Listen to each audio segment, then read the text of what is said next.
উনি আমেরিকা কিভাবে গিয়েছেন আপনি সেটা জানেন না? এবং কতটুকু অঞ্চলের মধ্যে ওনাকে সীমাবদ্ধ থাকতে হয়েছে আপনি সেটা জানেন না? এখন যেতে বলেন না একটু আমেরিকা, দেখি যেতে পারে কিনা। পারবে না তো। আওয়ামী লীগের কোনো নীল নকশা কিনা, অথবা প্রধানমন্ত্রী নিজে জানতেন কিনা, অথবা সাইদ খোকনকে রিমান্ডে নিয়ে, অথবা স্বভাবত কারণে স্বাভাবিক জিজ্ঞাসাবাদের কোনো বিষয় তো এখনো লক্ষণীয় নাই যে তুমি কোত্থেকে এই বিষয়টি পেয়েছো। এই কথাটি তো আমরা এখনো পাচ্ছি না। কি পরিমাণ মানুষের ব্যবসা নিয়ে নেওয়া হয়েছে, কি পরিমাণ মানুষের ফ্যামিলি, পারিবারিক ভাবে প্রত্যেকটি জায়গায় তারা আঘাত করেছে, অত্যাচার করেছে, নির্যাতন করেছে। তারপরে সেই বিএনপিটি এখনো টিকে আছে। এইরকম একটি ফ্যাসিবাদ, এইরকম একটি দানব সরকারের বিপক্ষে অবস্থান নিয়ে সেই বিএনপি এখনো প্রতিবাদ করছে। শ্রীলঙ্কায় যে দেনার ভার বেড়েছে সেটা হলো 119%, আর বাংলাদেশে দেনার ভার বেড়েছে 213%। দুর্নীতি থেকে আপনি এই অঞ্চল দিয়ে মাপকাঠিতে নিয়ে আসেন, কি পরিমাণ দুর্নীতি আপনারা করছেন। এটা তো আমাদের মন গড়া কথা, এটা তো বিশ্ব ব্যাংকের জরিপের কথা, এটা তো বিশ্ব ব্যাংকের হিসাবের কথা আমরা আপনাকে বলছি। আমার কাছে মনে হয়েছে এই ভদ্রলোক এই সরকারের পতন চায়। একটু আগে যেভাবে উনি কথা বলেছেন, আন্দোলন করে কেন শেখ হাসিনাকে ক্ষমতা থেকে নামাতে পারি, ওনার প্রশ্নটা হলো এইখানে। আমি প্রিন্স ভাই আপনার উদ্দেশ্যে যদি বলি, একটি হত্যাকাণ্ড ঘটে গেছে, পুলিশ লাশ নিয়ে গেছে, সাক্ষীর অভাবে প্রমাণ করতে পারি নাই, কিন্তু হত্যা কি মিথ্যা হয়ে যাবে? অনৈতিক ভাবে রাষ্ট্র ক্ষমতায় আছেন, বাংলাদেশের কোনো মানুষ আন্দোলন করছে না, একটি লোক রাজপথে নামছে না, তারপরও কি আপনি অন্যায় ভাবে রাষ্ট্র ক্ষমতা দখল করবেন? এটা কি কোনো বৈধতা পেতে পারে? আপনারা 14 সালে বিনা ভোটে নির্বাচন করেছেন, নির্বাচন নামে একটি নাটক করে আপনারা ক্ষমতায় এসেছেন। 2018 সালে রাতের বেলা ভোট করেছেন, 24 সালে একটি নির্বাচন করেছেন, সেটা তো ভোটে হয় নাই। সেটা কি হলো সেটা আপনি খেয়াল করবেন যে নির্বাচনের আগে সারা পৃথিবীতে একাধিক প্রধানমন্ত্রী হওয়ার সুযোগ আছে, একাধিক প্রধানমন্ত্রীর নাম পাওয়া যায়। করিম, রহিম, হাসিনা, খালেদা, যারাই হোক, কেউ একজন প্রধানমন্ত্রী হবেন। আপনি প্রিন্স সাহেব কি বলতে পারবেন নির্বাচনের আগে আপনি ধারণা করেছেন শেখ হাসিনা ছাড়া অন্য কেউ প্রধানমন্ত্রী হতে পারেন? করেননি, আপনি ধারণা করেননি, বাংলাদেশের কোনো মানুষ ধারণা করেনি, সারা পৃথিবীর কোনো মানুষ ধারণা করেনি। সেই কারণেই বুঝতে হবে এটাকে কোনোভাবেই নির্বাচন বলে না। আমি হাসিনা আপা আপনার প্রোগ্রামে, আরেকটা প্রোগ্রামে বলেছিলাম, দুধ বেশি লজ্জায় বাঁচি না, তার উপরে আবার পানি দেওয়া। এটা তো কোনো ভোটেই না, এটা তো কোনো নির্বাচনই না, আবার এটার পক্ষে ওকালতি করে কিছু কিছু মানুষ। লজ্জা পাই আমরা। প্রিন্স সাহেব আপনি বলেছেন বেনজির সাহেবের কথা, যে উনি স্যাংশন খেয়েছেন, তারপর উনি আমেরিকা গিয়েছেন। উনি আমেরিকা কিভাবে গিয়েছেন আপনি সেটা জানেন না? এবং কতটুকু অঞ্চলের মধ্যে ওনাকে সীমাবদ্ধ থাকতে হয়েছে আপনি সেটা জানেন না? এখন যেতে বলেন না একটু আমেরিকা, দেখি যেতে পারে কিনা। পারবে না তো। র্যাবের কথা বলছেন তো, র্যাব সৃষ্টি করা হয়েছিল অপরাধ দমনের জন্য, কিন্তু সেই র্যাব আপনারা ব্যবহার করেছেন শুধু বিএনপি দমনের জন্য, সন্ত্রাসী দমনের জন্য তো র্যাব ব্যবহার করেন নাই।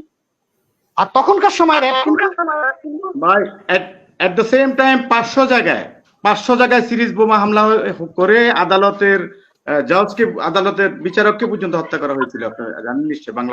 এটা কি বেনজির সাহেব করেছেন? বেনজির সাহেব করেছেন? কে করেছে? এটা আপনার বিএনপির সন্ত্রাসী। আচ্ছা আচ্ছা, এটা বিএনপি করেছে। হ্যাঁ, এখন আপনি আসেন, ধরুন এটা বিএনপি করেছে, আমি মানলাম আপনার কথা। এটাটা উদিসিতে যে বোমা হামলা হয়েছে এটা তাহলে আওয়ামী লীগ করেছে, আপনি এটা স্বীকার করেন? গুলশান হোলি আর্টিজানে যে ঘটনাটা ঘটেছে, দেশি বিদেশি অনেকগুলো মানুষকে হত্যা করেছে, এটা তাহলে আওয়ামী লীগ করেছে। রমনার বটমূলে বোমা হামলায় যে পরিমাণ মানুষ হত্যা করা হয়েছে, এটা তাহলে আওয়ামী লীগ করেছে। এটা তো আপনারা পয়সা করছেন গ্রেনেড হামলার মতো বললেন। শেখ হাসিনা ভ্যানিটি ব্যাগে করে বোম নিয়ে চলে গেছিল। আরে ভাই, গ্রেনেড হামলা নিয়ে যদি কথা বলে, গ্রেনেড হামলা নিয়ে যদি কথা বলে, তাহলে আপনি সাইদ খোকনকে জিজ্ঞাসা করেন। হ্যাঁ, সেটা তো আপনারা পারেন। সাইদ খোকন সাহেব উনি বলেছেন যে আমি শেখ হাসিনা প্রধানমন্ত্রীর সাথে সাক্ষাৎ করেছি এবং ওনাকে বলেছি যে 21শে আগস্টে যে সভাটি হওয়ার কথা সেই সভায় আপনি যাবেন না, সেখানে হামলা হতে পারে। এখন উনি নাকি বলেছেন যে ভয় পেলে রাজনীতি চলে না।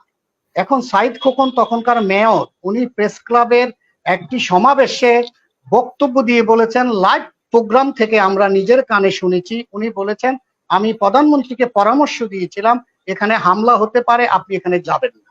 এখন আমার প্রশ্ন হলো, সাইদ খোকন কি করে জানলেন কারা হামলা করতে পারে? তাহলে এটা আওয়ামী লীগের কোনো নীল নকশা কিনা, অথবা প্রধানমন্ত্রী নিজে জানতেন কিনা, অথবা সাইদ খোকনকে রিমান্ডে নিয়ে অথবা স্বভাবত কারণে স্বাভাবিক জিজ্ঞাসাবাদের কোনো বিষয় তো এখনো লক্ষণীয় নাই যে তুমি কোত্থেকে এই বিষয়টি পেয়েছো। এই কথাটি তো আমরা এখনো পাচ্ছি। আপনি বাংলাদেশের একজন নাগরিক, আমি মনে করি না যে বাংলাদেশের শতভাগ নিউজ আপনি রাখেন, আমিও না, কেউই, কারো পক্ষে এটা সম্ভব হয় না। তারও তো সংসার জীবন আছে, ব্যবসা বাণিজ্য আছে, অসুস্থ হচ্ছে, হাসপাতাল যাচ্ছে, আবার সুস্থ হয়ে টকশো করছে, তার পক্ষে সব সংবাদ রাখা সম্ভব না। আপনি জানেন না এর মানে এই না পৃথিবীটা এইভাবেই চলছে। আপনি জানেন না, পৃথিবীর অনেক মানুষ জানে। আপনি না জানার মানে এই না আর কেউ জানে না, বিষয়টা এরকম না।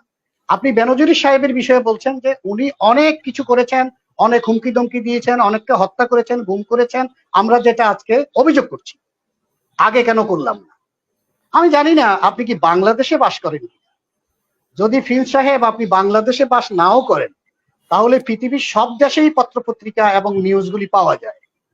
বাংলাদেশের এই ফ্যাসিবাদ যেটা 2009 সাল থেকে আজকে দীর্ঘদিন থেকে লালন করছেন, বাংলাদেশে যত রকম অপকর্ম হয়েছে, বাংলাদেশ জাতীয়তাবাদী দলের পক্ষ থেকে প্রতিটি প্রোগ্রামের প্রতিবাদ জানানো হয়েছে, প্রেস নোট দেওয়া হয়েছে, বিক্ষোভ প্রদর্শন করা হয়েছে, সভা সেমিনার করা হয়েছে।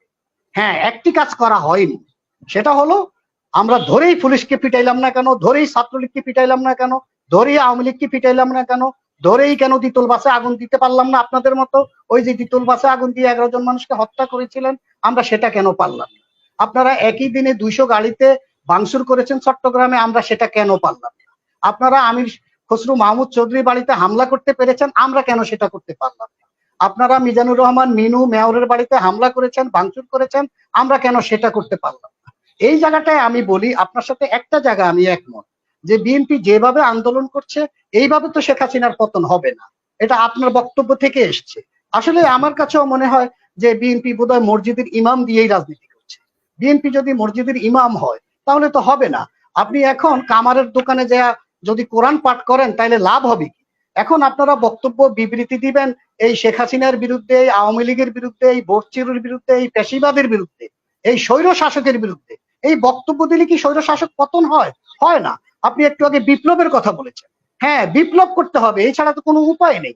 কিন্তু আপনি রক্তের কথা যদি বলেন, তাহলে বাংলাদেশ জাতীয়তাবাদী দলের থেকে এই 10-15 বছরে কি পরিমাণ রক্ত দেওয়া হয়েছে, কি পরিমাণ মানুষকে হত্যা করা হয়েছে, কি পরিমাণ মানুষ গুম হয়েছে, কি পরিমাণ মানুষের নামে মামলা হয়েছে, কি পরিমাণ মানুষ কারাগারে রয়েছে, কি পরিমাণ মানুষকে রিমান্ডে অত্যাচার নির্যাতন করে হাত পা ভেঙে দেওয়া হয়েছে, কি পরিমাণ মানুষের সম্পদ লুণ্ঠন করা হয়েছে, কি পরিমাণ মানুষের ব্যবসা নিয়ে নেওয়া হয়েছে, কি পরিমাণ মানুষের ফ্যামিলি পারিবারিক ভাবে প্রত্যেকটি জায়গায় তারা আঘাত করেছে, অত্যাচার করেছে, নির্যাতন করেছে। তারপরে সেই বিএনপি কি এখনো টিকে আছে?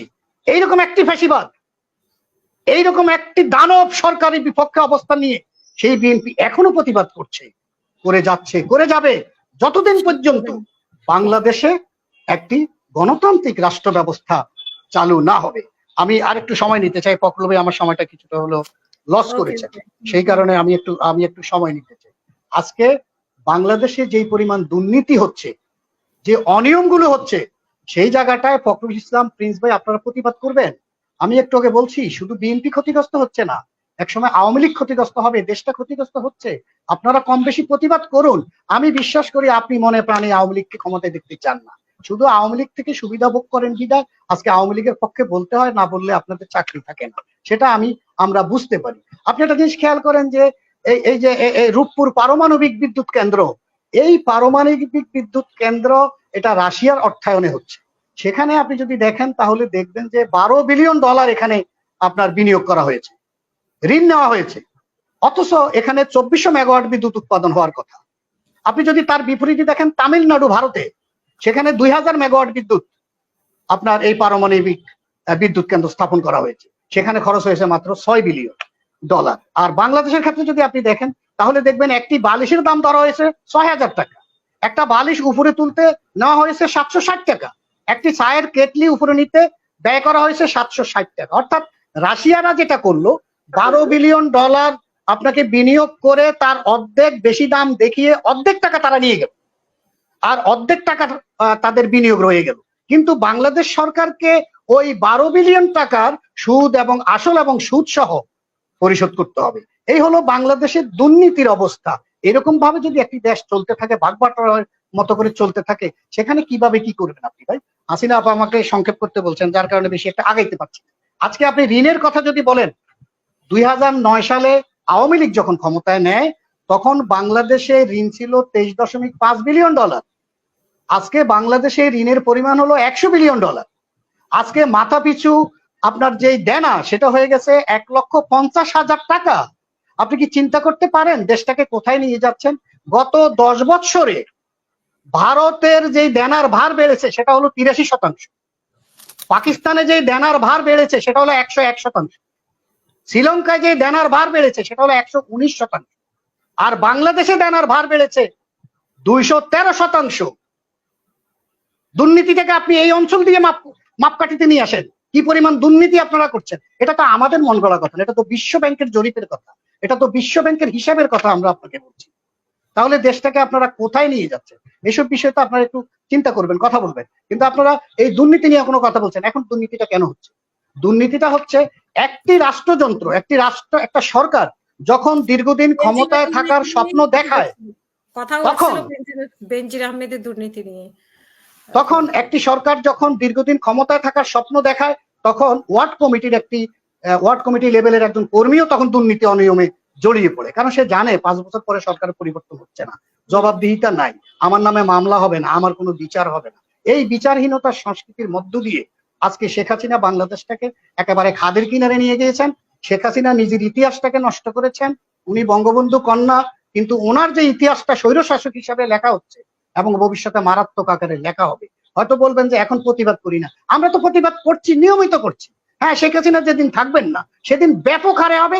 বেনজির যখন চলে গেছেন ব্যাপক হারে হচ্ছে, এটাই তো স্বাভাবিক, এটাই স্বাভাবিক। এরশাদ যখন চলে গেছেন তখন তাকে কারাগারে যেতে হয়েছে, শেখ হাসিনাকে তো এখন কারাগারে যেতে হয় না। শেখ হাসিনা যেদিন ক্ষমতা ছাড়বেন শেখ হাসিনাকে কারাগারে যেতে হবে, আপনার স্ট্যাম্পে লিখে রাখেন, স্ট্যাম্পে লিখে রাখেন। যাই হোক, আমি সেভাবে বলছি না। উপজেলা নির্বাচন নিয়ে এক লাইন কথা বলি, সেটা হলো যে আজকের যে নির্বাচনটি হচ্ছে এটা একটি খেলা হচ্ছে, এখানে শুধু রাষ্ট্রের অর্থ ব্যয় করা হচ্ছে। আমি মনে করি শেখ হাসিনাকে মানছে না বলছে, শেখ হাসিনা আইন শৃঙ্খলা রক্ষা করতে পারছেন না। কারণ যাদেরকে দিয়ে আইন শৃঙ্খলা রক্ষা করবেন তাদেরকে দিয়ে চুরি করিয়েছেন, তাদেরকে হত্যা গুম করিয়েছেন, যার কারণে প্রশাসন শেখ হাসিনার কথা মানছেন না, আওয়ামী লীগের নেতারাও শেখ হাসিনার কথা মানছেন।